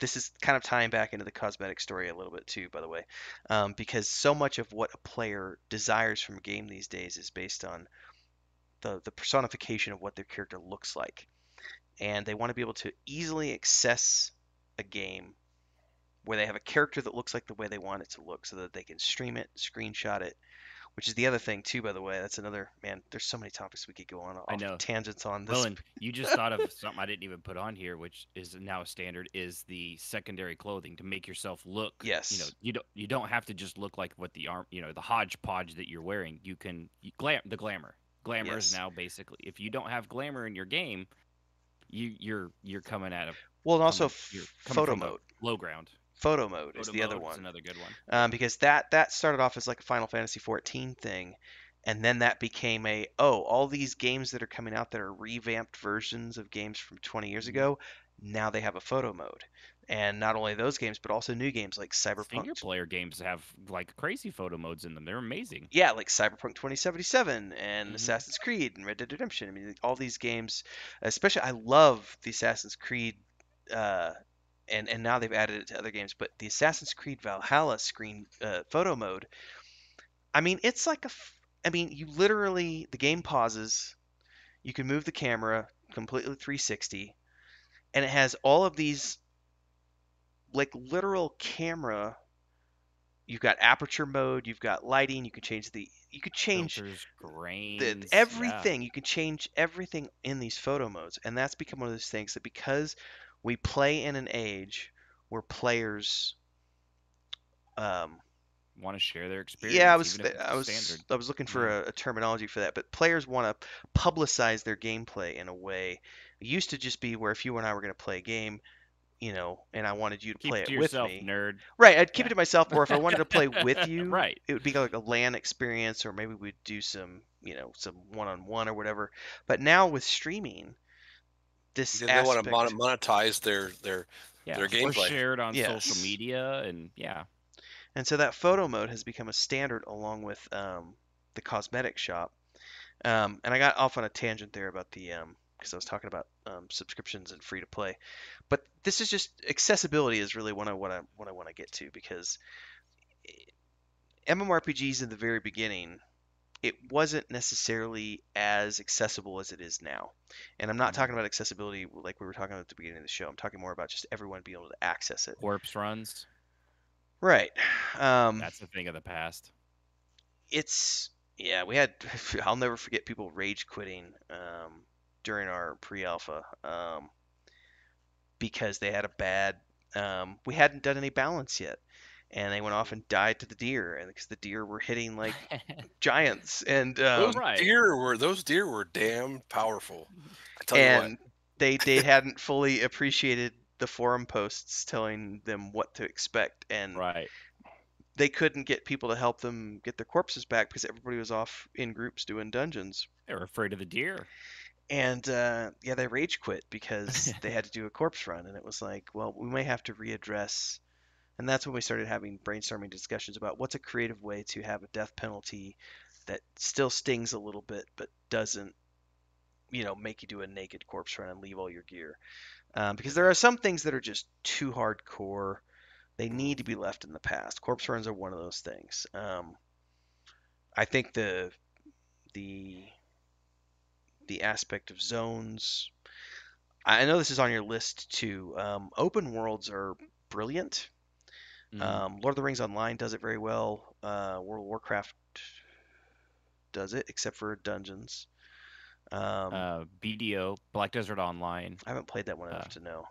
Yeah, Black Desert played it. Online doesn't have zones. It's all one giant open world. And I think New World, Amazon's one that's not out yet, was also from the beta I played. I never, I never ran into a zone other than Because zoning that into is the something game. that I do appreciate. Is if I see something on the horizon, I can run there and I Running can towards it. eventually get to it.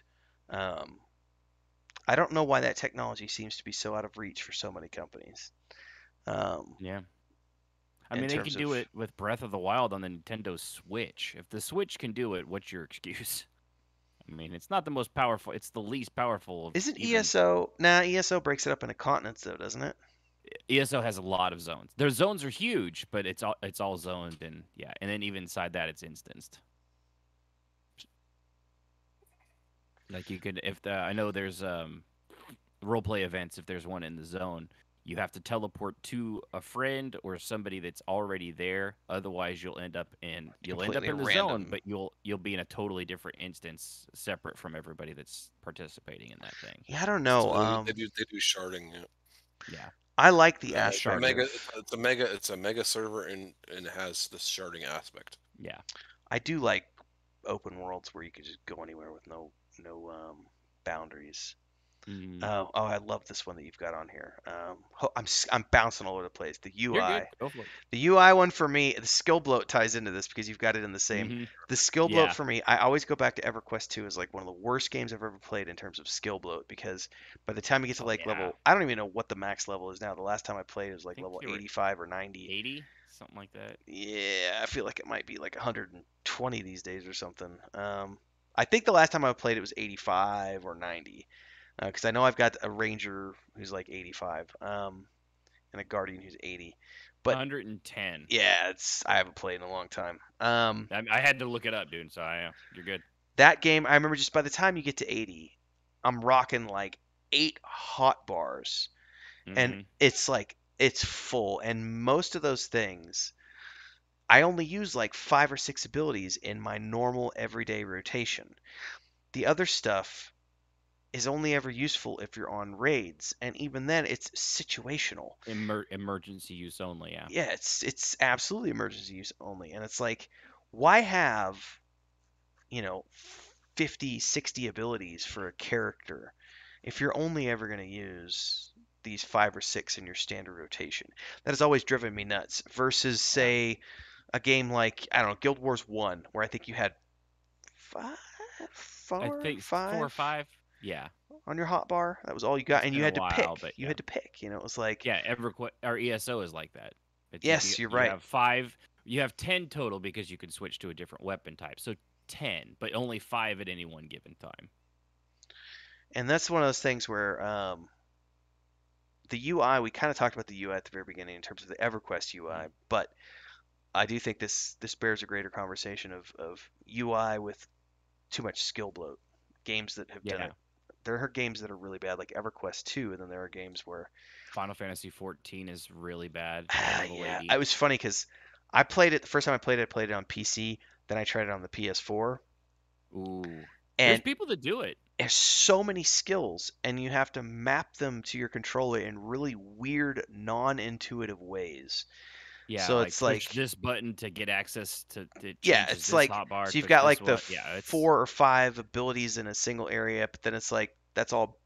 It's the 4 buttons, right? But then it's like then you have another yeah. set by holding L1 and another set by holding R1, and it's like it's And then if just. you And hold then you have both the. of them, that's a whole nother Yeah, one. then there's the thumb pad. You can do the thumb pad as well for the 4 there, and it's like no, it's just too much. Some things are just better on PC, and that's one of them. Yeah, I think that's a good example of a game that's better on PC.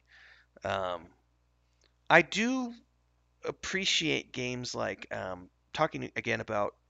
I think this is a game that did the UI really well, which is not an MMORPG. So I'm breaking out of the MMORPG for a second, but um, Mhm. Jedi Fallen Order, I feel is a game that is really intuitive in the way it plays. Hmm. And you don't have so many skills that it's overwhelming. You do get, I think, I haven't played it in maybe 6 or 8 months, but I feel like you get Yeah, around 10, 8 to 10 mhm. abilities in total. And it's mostly That's just, some Yeah. of it's combo stuff. But it's mhm. like throw your lightsaber, force push, force pull, um, Jump. jump, but it's all useful stuff. And the UI is not it's not just like this overlaid, bloated thing. You know what I mean? Yeah, Yeah. that's what we're trying to do with Defend the Night is just have all the spells that matter be in the arsenal of your commands. There's a lot of bloat like EverQuest 2. There's like Hmm. so many spells that could do the same thing or near the same thing, but there was little variations of them. So we're trying to make spells that matter, and that's the big thing for us because the bloat is just something we're not ready to design in our game. Yeah. Do you think a game needs? Because the more I think about this and the more games I play, the more I've become a fan of games that have less. Because even with Right. Saga, I was always in my mind Right. envisioning a single hotbar of Mhm. 12 abilities I total, mean, and you could like, choose what those were going to be. They could be melee abilities, they could be spells, whatever. But that was it. yeah. You had a single hotbar, no more, no Well, less. yeah. For if you can think about root, I mean, there's so many styles of root, but they're pretty much what they are is just upgrades. So if you Uh, just upgrade the root, root one, two, three, four, that's root, and there's other spells that are Man, in the same line there of was a. that. You just reminded me of a game I played within the last year that had, as you were playing it, you didn't upgrade the version of the spell. So it's like you got Flame Bolt, and then you got Flame Bolt 2, and then you got Flame Bolt 3, and you had to choose which one of those was on your hotbar. And you could have all three on your hotbar, but you Yeah. had to See, I don't, choose which version. And why so people would do weird things like, well, I'm going to keep Flame Bolt 1. all the flame bolts? Why? I mean, you shouldn't be allowed to do that. So I mean, Yeah, that's just one of those things where if you have flame bolt, you just get better at it. yeah. yeah. I think it That's what I depends would think. on the game's pacing. Like, when you start off in Final Fantasy 14, the first 20 levels, you got maybe 4 or 5 skills, and the combat on that is so slow. It's kind of a slog for a lot of new players to just get through the first 20, 30, 40 levels of that game The whole because the it's whole thing is a every slog because you pay to get past it. So well, yeah, I unless you mean, do what I did and I actually played I'm starting a new character. I'm level it's 50 the now. game is so bad, the leveling experience is so bad, you can pay to get past it. Yeah, Is what they're but saying. but I want to do the story, but you click a skill and it's a 1 second timer for that, so you can only click a skill every second, as opposed in but things die relatively slowly too, and they hit Mhm. back slowly, as opposed to Elder Scrolls Online, where you only have 5 skills, but the combat pacing is a lot It's faster. Also, because fast, you don't have tab and target, you have directional. Yeah, area slashing. I mean, you do have to you have to get the reticle over them technically, so it's tabbed, but and targeting, but not really. Kind of twitch. It's a little Yeah, more twitch I based. love area effect Yeah, spells. I mean, that's it's great. You have some movement to get where you need to be, and you literally let that spell but release. It's great. yeah, and then you get to level 80 in Final Fantasy 14 when you have all those skills, and while those skills are still refreshing at the same pace as they were at level 1 through 30, you have so many more and there's so much more going on the screen with the boss fights, it's very frantic and kinetic. It feels, even though it still takes 1 second for every skill to redo, and you've got ones that aren't down to the global cooldown, as they call it, it's you're just constantly you're still clicking, you're constantly moving on the screen, you're trying not to be the dumbass DPS person that stands in the red circle, even though the tank and the healer are telling you do not do that because you're an idiot. Don't you have Which is why you need to adjust your colorblind settings, because you can't see the red circle. That's clearly what the problem is. But but it depends on the pacing of the game. That defines if you've got skill bloat versus 5 skills, plenty, or if it was you only had 5 skills for all of Final Fantasy 14, the game would be just mind-numbingly boring. You were just speaking about mind-numbingly boring. There's 2 things on the list that are popping out to me real quick.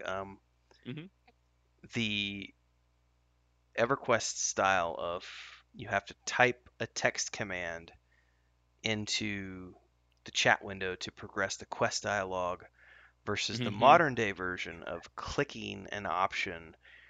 I don't think anyone in their right mind would design a game in today's world and use text-based input. Yeah. Like, it's all click-based. Whether it's a mouse click or a button click or a controller click. And you could even have options like Everquest Two. You could, like Yeah. when you ask the character, you could, or Elder Scrolls Online. You have a few different options to have the NPC tell you more. Oh, guys. But if you had to type in, please tell me more, it's, yeah. You guys don't remember Leisure Suit Larry back in the day, where So- I could sit there and type like 100 things to think of, to make, try to see if it worked on the girl, like take off your shoes. It worked. Or take off your, but you know what I'm saying. I love the text version because you can kind of like get in there and mess around. But yeah, it's today's environment. Yeah, and you could probably get away with that in like a single player like Leisure Suit Larry, but in an MMO, I just don't. No. I mean, people basically in EverQuest, even back then, we were just looking up like, how the hell do I get this dumbass to tell me how to one get word short of Yiksha? One word. You would just we got it all figured out. We only had we didn't have to type the whole sentence. We just had to type the one word because that was the trigger word. Why Yiksha? Yeah. Yakesha, whatever, however the hell you Yakisha pronounce was it. how I always said it. Yakisha. Yeah. As an FYI, I have replayed all of the Quest for Glory games multiple times, other than Quest for Glory 2, because it's the only one they never did a point and click upgrade to. It remains text based, and I refuse to replay it because I can't be bothered. And I love you that got that series. horrible, you got that pinky thing. So yeah, but also I can't be bothered. It's like you redid all the other games to have point and click. Why'd you skip 2? It's like, Al Lowe, if you're out there and want to do a Leisure Suit Larry MMORPG, please contact me. We are definitely going to do it. I never played those games. Never got into. They were fun. Leisure Suit Larry. They were entertaining. Al Lowe has a very twisted sense of humor. I loved Freddie Farkas' Frontier Pharmacist. Because he worked on that game. That was one of the side games he did with Sierra. But I mean, the Leisure Suit Larry games were fun to me, but my preference was always the Space Quest, Quest for Glory, and King's Police Quest series. I never played the Police Quest games. Yeah, I'll do the MMOR for that too. Let's do the MMOR. Police Quest, Space Quest, and Leisure Suit Larry. FYI, Ken Williams and Roberta Williams are making a new adventure game. Making an adventure game. And yeah, you guys contact me. That. I'll help you out. And the other one about boring is you had an emote thing on the list, and I was thinking about that. Like, not only you said emotes, and then the ability to like sit in chairs, lay on beds, things of that nature. I love emotes, and my brother and I regularly complain when we go play an MMO and they won't let us sit in a chair. Yep. And I've been spoiled by Lord of the Rings Online because you can chair. Right, but Lord of the Rings Online spoils me because you can smoke a pipe. You can drink a beer. You can do all these. Play a freaking mandolin. Yeah, you can play an instrument. You can write your own music. I played MacGyver's theme song in Lord of the Rings Online. God. I had to download it and put it in, but yeah. That's brilliant. Yeah, it was awesome. It's like, I heard somebody did the Knight Rider theme one time. I was running through Bree, and I'm like, isn't that the Knight Rider theme? I was in Final Fantasy 14 just yesterday, and in Gardenia, there was a whole bunch of girls sitting there, and they were doing Tank, the theme song to Cowboy Bebop. Oh my goodness! Which, by the way, Yeah, and it sounded great. the live action is just around the corner, and it looks good. Yeah. Looks good. Yeah. But no, EverQuest 2 Yeah. is where that hatred comes from because there was no sitting in chair options. When we went to the Blood Haze and role played and things like that, we had to do their sit, which was folding our legs up underneath sitting us on the floor. and just sitting on it, and it just it. But now that we've got Right, Elder right. Scrolls, there's a whole bunch of them now that you can actually just click on the chair and your character moves and sits in it, or you lay on the bed. That one was just, or for example, I know that happens in a couple of them. But even laying down emotions, the lean on a wall, Elder Scrolls Online is good the for that. You thief just type character, it in, yeah, and you have to move yourself. Some games they actually have it so you do it and it automatically clips you to it randomly. Elder Scrolls, you could just do it in the middle of a room and look like you're like leaning on something. I did not know that. It's I thought you weird. actually had to be up against something. No, you could just they have lean back, they have lean to side, so you have. So it's a stance or it's an emote? It's just an emote, and that turns you into that stance. Okay. But Yeah, you can position yourself easy enough to make it look like you're actually leaning on something. Yeah, I make emotes and for the night, and there's some that look awkward because you look like you're crouching down, and there's no chair there. Yeah. So you gotta find a chair. Yeah, to sit on. But if you're a role player, you're gonna do that. You're gonna be like, oh, you might adjust yourself, but developers, listen, you need good emotes in your game because I can, emotes. Even non-role players love emotes. Yes, and even like I was just thinking like the Unity store has emote packages, the Unreal store has emote packages. It's not that big of a deal to set an animator out to go make emote poses. It's worth it. The only thing I will say is don't do one that affects other players, like in Elder Scrolls, where you can throw snowballs and mud balls at people, and it makes your character react as if you've just been hit. Don't do that. EverQuest 2 did because that too. trolls use that. Well, do you guys like the ones where you hug each other though? That if one hugs, then the other person has to hug. Did you ever play Matrix Online? Either of you? Yeah, I played it. Okay. Yep. Matrix Online, you could do a high five, kiss, or / hug, and the person you had targeted would say, so and so wants to hug you, and you hit yes, and if you hit yes, your character would share the emote. Go through the animation, and if you hit no, or a slap was another one. You could actually have someone physically slap you in a emote, but it would ask the person you were trying to slap if you wanted to allow that to happen. Would you like to slap? Would you like to hug? Yeah. Sometimes. You want to be slapped? I mean, depends on the context. It's just let's see here. This is I think this is my favorite in your whole list here. Epic overarching stories per expansion. The note that you wrote was they were always kind of there at the start, but mostly it was just about a new zone. Feel free to expand on that because I think I know what you're going at here, but I don't want to rant quite yet. Well, like back in the day, even early on, like Kunart came out, and you had a continent full of lizards, and there was kind of a story for why it was hidden, but it wasn't really the main arcing thing. And then you get to like World of Warcraft Cataclysm, and the whole world gets destroyed, and there's a reason for that, and you play through that entire scenario. Or Elder Scrolls Final Fantasy 14, you're the hero of everything. You're the chosen one. You're Neo, and everything revolves around you. And that's that, and it progresses. That story continues, especially in Final Fantasy 14. I mean, Endwalker is going to end the 6-year story of Final Fantasy 14 and then start something brand new. But it's actually their story has an end, which is, so far as I know, so far first in MMOs. But yeah, back in the day when an expansion came out, it was just like it was an excuse for one to get more money, and it was an excuse to bring in a new continent, and that's pretty much how it continued to go. Even EQ2 never really had like a big overarching grand story to tell. It what I would say for EverQuest 2 more than EverQuest 1 is that EverQuest 2, the main story was always at the raid level. So Right.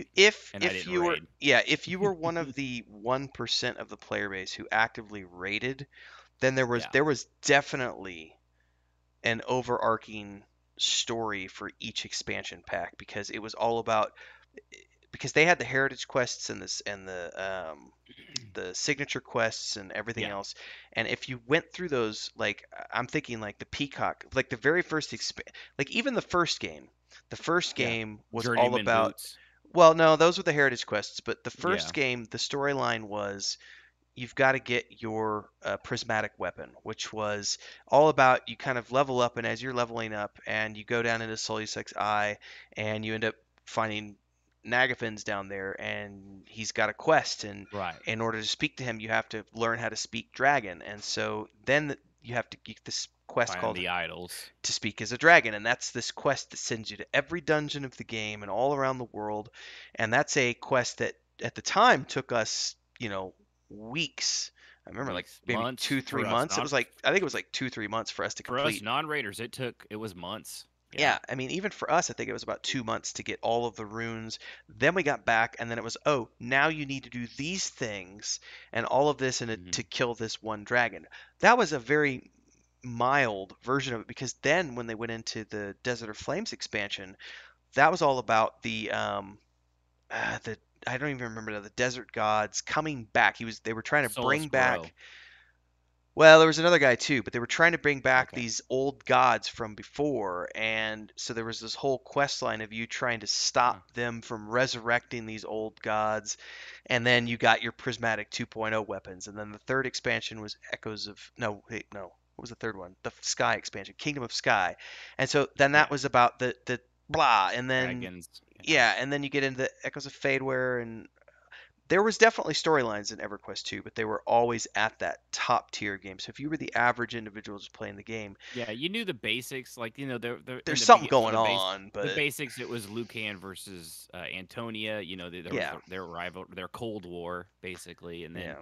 it's just. But as opposed to Elder Scrolls now, I mean, you watch a trailer, you know what it's gonna. Last one was Oh my vampires and God, werewolves. This you one's just brought something up Mehru's too. Yeah, Dagon, and that's you something know, that drives me nuts. As an FYI, every time like Blizzard comes out with an expansion or some sort of a patch, they give you a novel in the patch notes and a bunch of pre-patch content, and they tell you every single thing that's coming in the patch, every single thing that's coming in that thing, so that you already know without having to do any oh yeah, exploration. spoiler alert. Yeah, it's like, and it's the same thing with the videos you're talking about where they have these Hmm. amazing CGI short films, but you already know exactly what's It's like, going oh, on.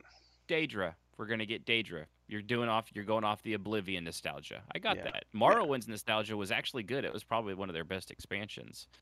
And that one was, and funny enough, that one was not a, it was sort of a save the whole world thing, but oh, that's what I have problem with Elder Scrolls Online is every single expansion is a you're saving the whole world thing. Right. Well, this maybe ties They've into told, what you were talking about too, You're the though, chosen one again. because yep, I think what you're getting again, at is that yeah, the games of today have to have a tangible arc that hmm, everyone can access. Otherwise, they won't play that expansion. yeah. Star Wars: Um, The Old Republic, and all yeah, given theirs is good.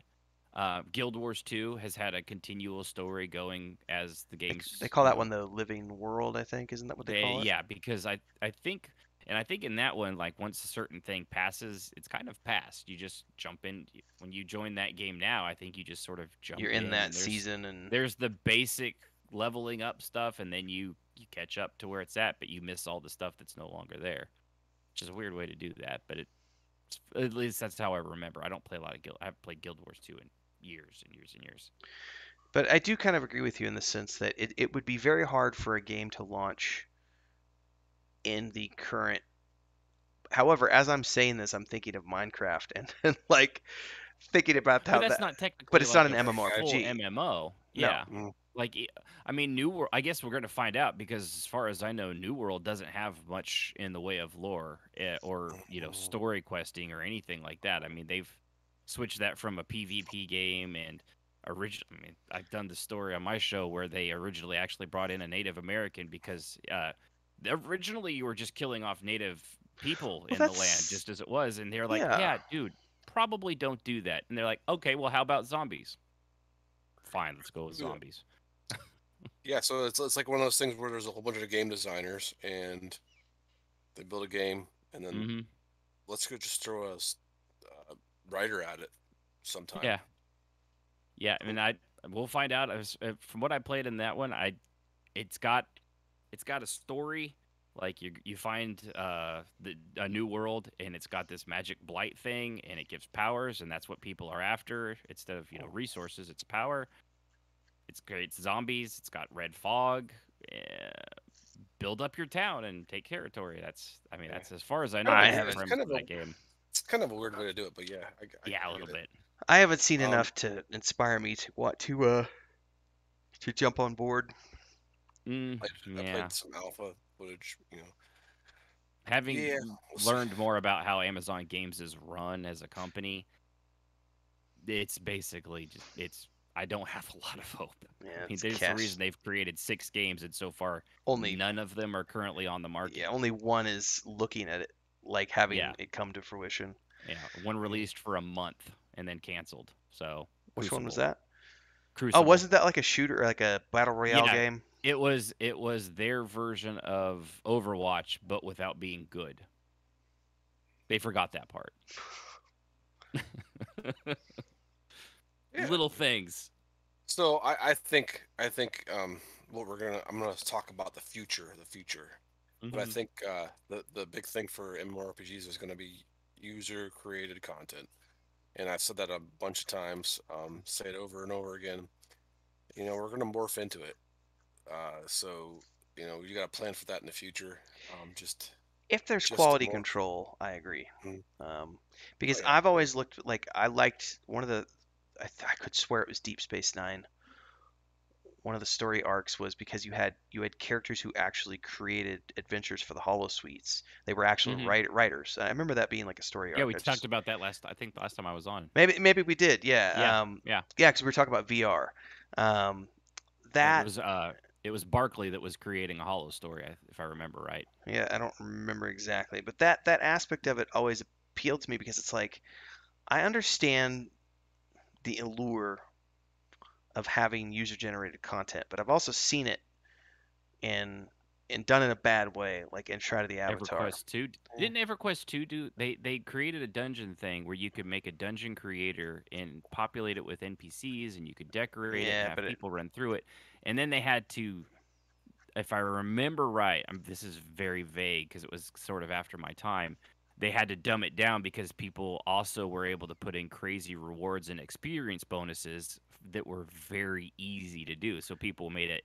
They basically made dungeons that were for power leveling and no challenge whatsoever, but you'd get the most I XP don't gains you could possibly get. I don't It remember was a that. very brief history of EverQuest 2's. I'm gonna have It, to look it that was a up because very, I very have brief. no A memory lot of of that people at use all. that now as storage for their housing items, if I remember correctly. Huh.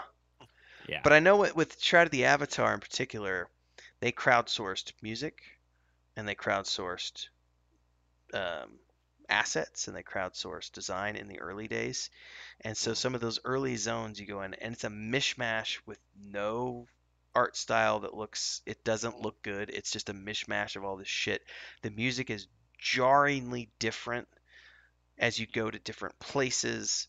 Um, it's just not done. Now, once they got past that and they started having a big team and they were doing all their own level design and everything else, everything became fluid and it looked good. And you can look at it and go, that's Shroud of the Avatar. But the Mm. crowdsourced components, there's no sense of unity there. And so without some sort of person who's overseeing that crowdsourced content, it's Mhm. gonna look like shit and it's gonna sound like shit and it's gonna play like shit. The other aspect of it that terrifies me is people are people. And the moment you give somebody the moment to put a penis somewhere, they Mm. will do it. And that part of Spore. yeah, that part of the crowdsourced game content, I'm not disagreeing with you by the way. I do think this is the future, but I don't think it's going to be the future until we get to the point where we can somehow control the quality, the style, and and I'm going to use air quotes here, the offensive nature of content, because some people are going to push the boundaries of trying to sneak things in there that are, you know, overtly or whatever, offensive. I'm okay with the offensive part because if you look at Disney, you can Oh, there's find a so many bunch dirty of Dis. jokes. Oh yeah. There's a bunch of animation and things that it has some issues with it. If you just ask Dr. Google, he'll explain it all. Yeah. But it's the same thing with gaming. People are just Well, going to do and those there are things. ways around that, like especially if it's user created content. The Mario Maker game, like Mm, the best perfect. of Best.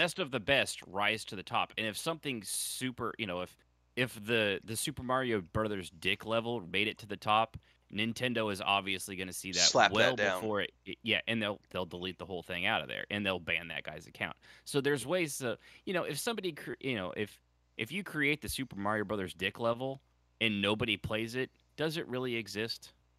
Not really. Nobody saw it, but the guy that made it, and yeah, he got a good chuckle out of it, but nobody's downloaded it. Right. It's a good You point. know? I think it's a valid point. Your content's not going to get into the mainstream unless it's Yeah, viable. and then if it did and it broke the terms of service, you're out. You're That's gone. on You're you. out of here. Yeah. Yeah. And then what they're doing now is they're rewarding these creators that that do these levels and make good content. They're gonna get monetized Well, differently. that's what they're doing with D&D Beyond as well, because D&D has basically come out and said, okay, here's the open game license. If you create content for an official, for Forgotten Realms or whatever the case may be, um, and you publish it through D&D Beyond, we'll split the profits with you 50-50. And you That's can cool.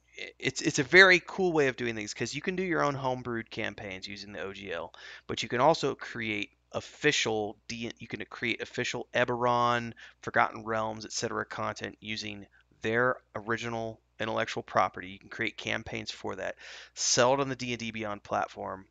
Actually, I don't think it's called D&D Beyond. I think it's a GM Guilds. I Forgive me for Whatever. not Yeah. knowing the terminology off the top of my I head right don't now, know but you either. can do it. You publish it, they split the profits with you 50-50, and then what they do is they regularly scout the modules that are floating to the top, that are getting the most ratings from the user base, and those people get recruited by Wizards of the Coast to come actually work for them on official D&D properties. So it can work when it's Hmm. policed and done in a way that like that. Yeah. But Well, and there's in the future there'll be algorithm. The algorithms are yes, just getting smarter better and and better smarter. as we go along. Yeah. Right. Let's see here. I Fetch think the big one quests. Go ahead. for me too now is they're kind of coincide is voiceovers and cutscenes in MMOs. Hmm. That was not a thing at all for a very long time because the file sizes were too big. One for MP3s didn't exist when these first came Man, out, which I'm trying to think now. put that one in your. What was the first MMORPG that had a cutscene? I'm trying to remember. I think it was for me. It was Final Fantasy 11. Star Wars: The Old That Republic had them. they had a few, and yeah, they had a few, but a lot of them were just like it would just do a single camera shot that had both characters in it. But for me, I remember Final Fantasy 14 or 11 blew me away. Not the 14. This is their first MMO because it actually would change. It would change camera shots. The characters would emote with as they were. I'm giving it. This was with still without voiceover. This was just text, but they'd move their arms, their bodies would move. It was programmed cut scene. And then I think the first one with real voiceover, if I remember right, was Everquest 2, where they're like everything was voiced Even the over in that. NPCs. I remember running around in Mhm. Kinos when that game first launched, and I was in awe because like Everything. everything had voice, and it wasn't Hmm. necessarily hugely in depth, but it was like everybody had a few lines of dialogue, and so you would, the first half a dozen times you run through the city, you're getting a completely different experience before you finally start Yeah, to notice that there's a little bit they're of a repeat looped. going on. But Yeah. that was definitely the first game I remember being fully voiced. And nope, hang on, that did have a cutscene. I remember on the boat. When you're going from, the whole you're getting shipwrecked on the island and you get attacked by the dragon comes down and attacks the ship and you have to defend the ship before you get to the island. That I do That's remember true. that That did, cutscene. and it was the It wasn't tutorial. long. It was the Island of Refuge Yes. tutorial, Yeah. actually. Yeah. But you're I do- right. Actually, that did have cutscenes in it. So I don't remember when Final Fantasy XI came out, though. I can't think of a game before EverQuest 2 that I played anyway that had cutscenes. Oh yeah, Final Fantasy XI came out in 2002, so that was 2 years Before? before EQ2, and Sure. that was the first one I remembered with an actual cutscene, but it didn't have the voiceover and a cutscene. Well, and on top of that, with EverQuest 2, they had first one because Antonia Bale was Jennifer Graham, if I remember right. Not And Jennifer. Not Jennifer.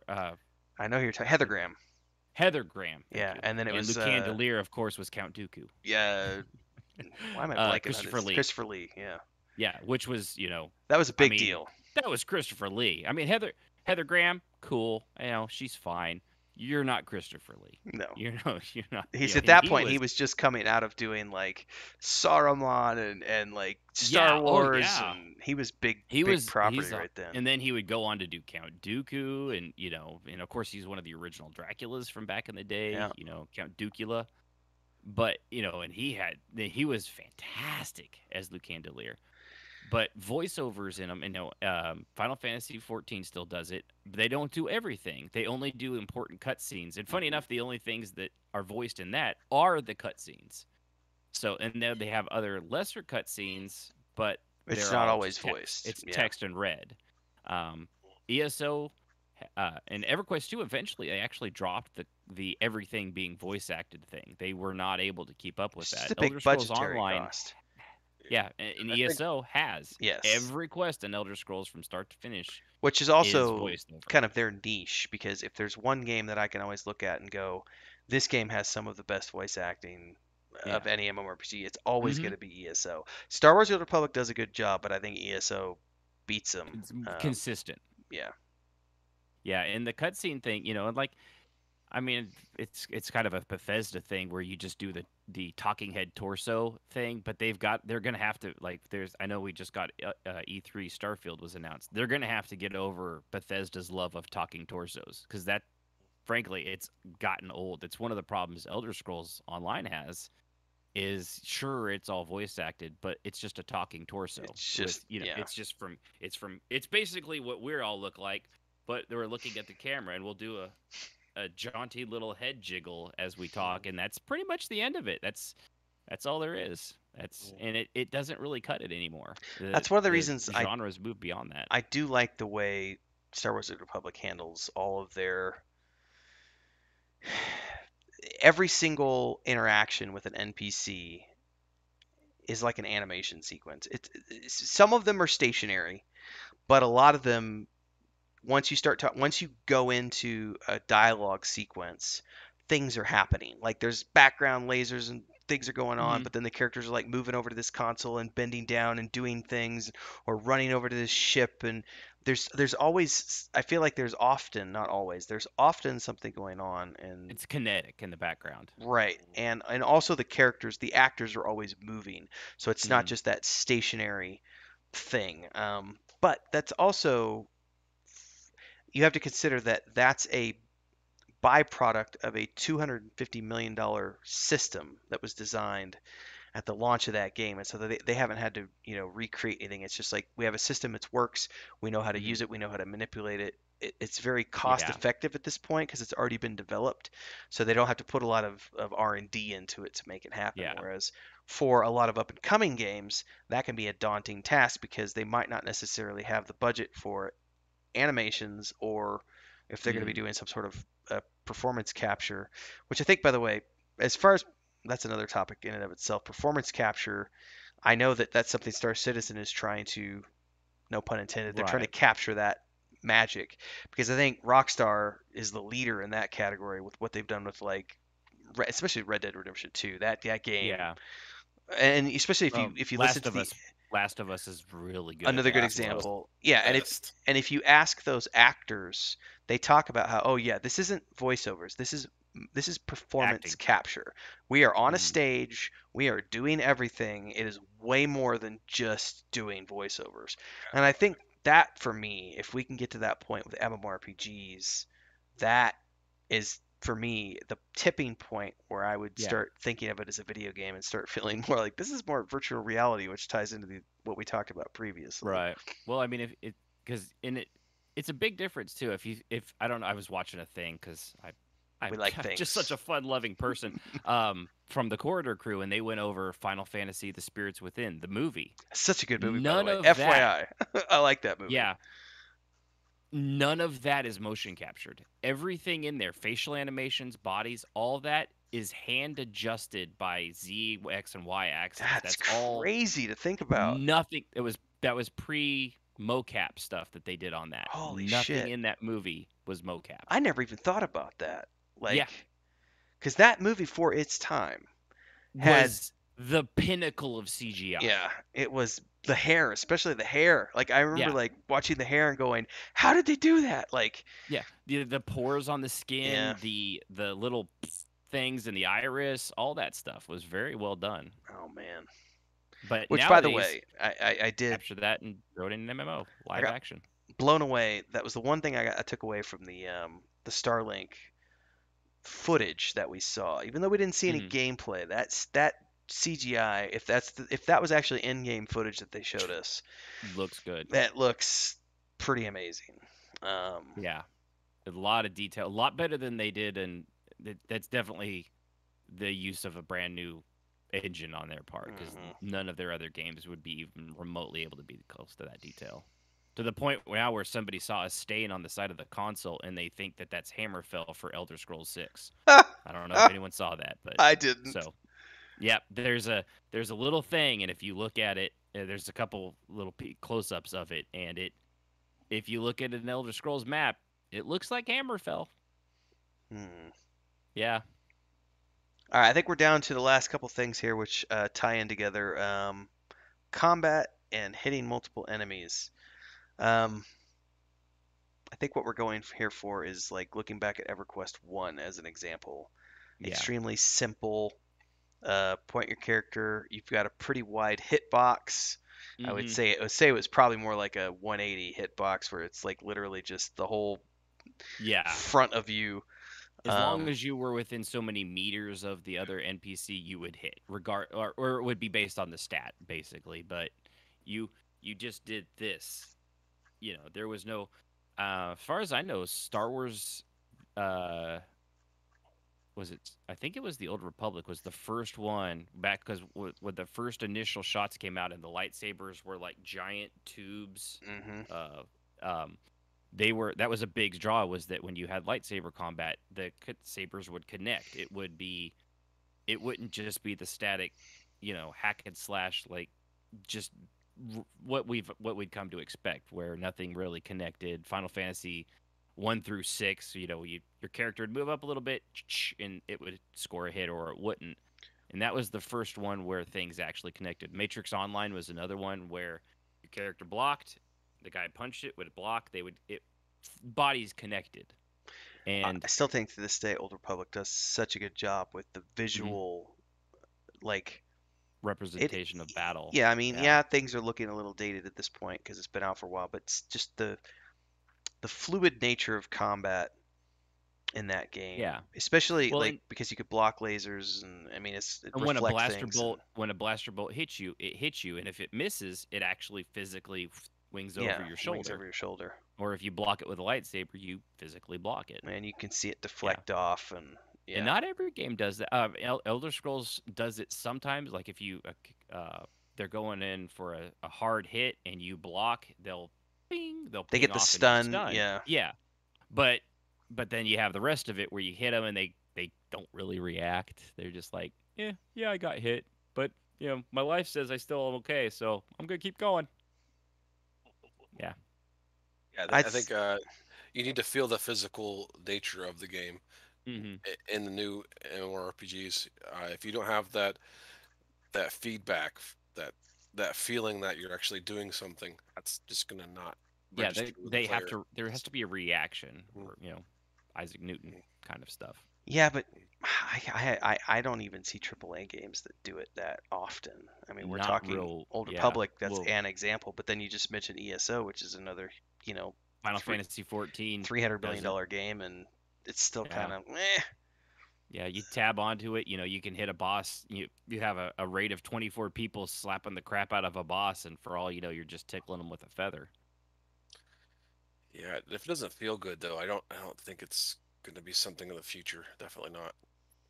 Um, Yeah, I imagine question. it takes a lot of work. Oh yeah, that right there. Yeah, physics.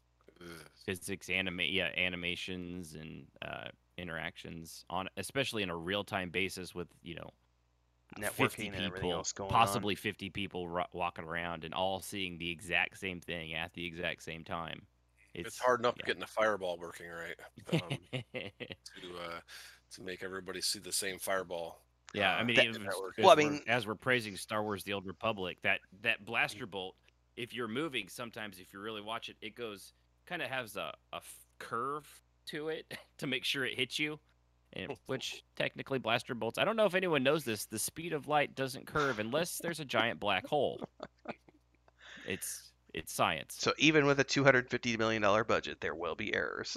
There will be errors. I mean, that It's a stormtrooper learning still hits his head to this day. That's the takeaway from that one, is that even with a big multi-billion dollar budget, physics is hard, folks. Physics be difficult. So I think that's gonna be a wrap to this episode. We've gone through a pretty good chunk of items here on the list, talking about kind of things that have evolved for better or for worse in terms of the standards of MMORPGs over the years. We would obviously love to hear in the comments below, what do you think? I mean, what are some of the things that maybe we missed that you'd like to talk about? Let us know in the comments. What's that? Housing. Housing. Oh, did we skip housing? Yeah, I think we did. But housing, Everybody needs housing. you have to have housing. You have to have housing. I mean, that's to the stay. conversation right there. You have to have housing. You have to have And you housing. got to be able to build it. That's the Yeah. thing. It's good. It's good. Hey, All right, Gotta have guys. housing. So let us know in the comments below what you think. Before we go away, where can folks find you guys at? I mean, obviously we'll have the links in the description text, but let them know anyway, just for the people who are too So lazy to read. for us, it's go on Twitter and do at Defend the Night. You'll see us there, and we are also at www.defendthenightgame.com. Thanks, guys. best way for me is twitch.tv/crashed while loading. And That's again, pretty much it. the links are in the description text below, so you can follow them there. Again, don't forget to, if you haven't already done so, subscribe to this channel, hit the bell icon so you get all the updates for future episodes, and tune in on future Mondays as we have additional episodes coming up in the future. And until next time, thanks everybody for tuning in. Thanks to you guys for showing up tonight. We'll see everybody next problem. time. Bye, guys.